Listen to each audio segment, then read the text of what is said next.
ఏదో మేము development work వరకు ఎమ్మెల్యే గారి దగ్గరికి వెళ్తే మాకు అనుభవం కూడా కారణం కావడం జరిగింది. ఆయన ఒక ఉద్యమకారుడు 2001 నుంచి బీఆర్ఎస్ పార్టీని కొనసాగుతుంటూ బీఆర్ఎస్ పార్టీనే ఉంటా నాకు ఆ కాంగ్రెస్ కాండం వేసుకున్నంత సేపు కూడా మా మెడలో పాము వేసుకున్నట్టు అనిపించింది.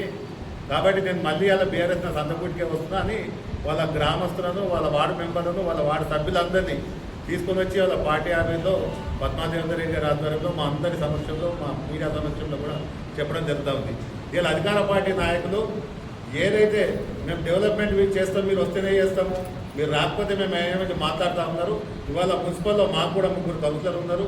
మా దగ్గర అనుభవజ్ఞులైన చైర్మన్ లాంటి చేసిన వ్యక్తులు కూడా ఉన్నారు. ఫండ్స్ ఎట్లా తీసుకోవాలో మాకు తెలుసు, డెవలప్మెంట్ ఎట్లా చేసుకోవాలో కూడా మాకు తెలుసు. మా కార్యకర్తలకు, మా కౌన్సిలర్లకు మేము తప్పకుండా సపోర్ట్ ఇస్తాం.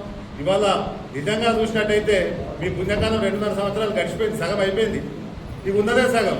ఈ సగానికి మళ్ళీ మీరు వచ్చేలేదు, సచ్చేలేదు. ఇక వాళ్ళెందుకు వాళ్ళ జీవితాలు ఖరాబ్ చేసుకుంటూ రాబోయేది మళ్ళీ బీఆర్ఎస్ ప్రభుత్వమే. కేసీఆర్ గారు సీఎం అవుతారు. ఇవాళ రామాయంపేట అభివృద్ధి చెందాలన్నా, మెదక్ జీవనం అభివృద్ధి చెందాలన్నా మళ్ళీ బీఆర్ఎస్ తోటే సాధ్యం.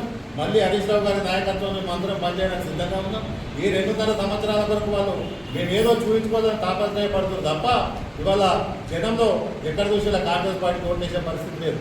మొన్న ఎలక్షన్లలో చూసుకున్నట్టయితే అక్కడ మెదక్ మున్సిపాలిటీ కానీ, ఇక్కడ రామాయంపేట మున్సిపాలిటీలో కానీ మెదక్ మున్సిపాలిటీ మీకు వచ్చింది ఎంత? 700-550 వరకు ఎక్కువ వచ్చినాయి. రామాయంపేట మున్సిపాలిటీకి వచ్చేదో 500-550 వైపు వచ్చినాయి. మీకు అత్యధికంతో గెలిచింది. మీరు అది అధికారంలో ఉండి అన్ని విధాల అస్త్రాలు ప్రయోగించి పోలీసులు మొదలుకుంటే అంగబలము, అర్థబలము, అధికార బలము అన్ని కలిసి పెరిగితే మీకు 2 మున్సిపాలిటీలో కలిసి 1100 ఓట్ల మెజార్టీ. ఇంకా 2 ఏళ్ల నాటికి మీకు 1300 కాదు 13,000 మెజార్టీకి వెళ్ళిపోతాం. ఇంకా 2 ఏళ్ల నాటికి తప్పకుండా రాబోయే రోజులలో మాకు బీఆర్ఎస్ పార్టీకే భవిష్యత్తు ఉంది. మా కార్యకర్తలకు అందరూ హార్డ్ కోర్గా ఉన్నారు. ఏదో మాయమాటని చెప్పి ఇవాళ మీరు చేంజ్ చేసుకున్నా మా వాళ్ళు అక్కడ ఉండే పరిస్థితి లేదు. ఇవాళ మీ దాంట్లో మా దాంట్లోకి రాకుండా చూసుకోండి. ఫస్ట్ కాంగ్రెస్ దగ్గర బీఆర్ఎస్ రాకుండా చూసుకోండి. బీఆర్ఎస్ కరెక్ట్ వాళ్ళు అందరూ ఉన్నాము. వాళ్ళ మంచి చేయడం, వాళ్ళ డెవలప్మెంట్ విషయం చూసుకోవడానికి మా పెద్ద నాయకులందరూ మేము సిద్ధంగా ఉంటామని చెప్తే చేసుకుంటాం.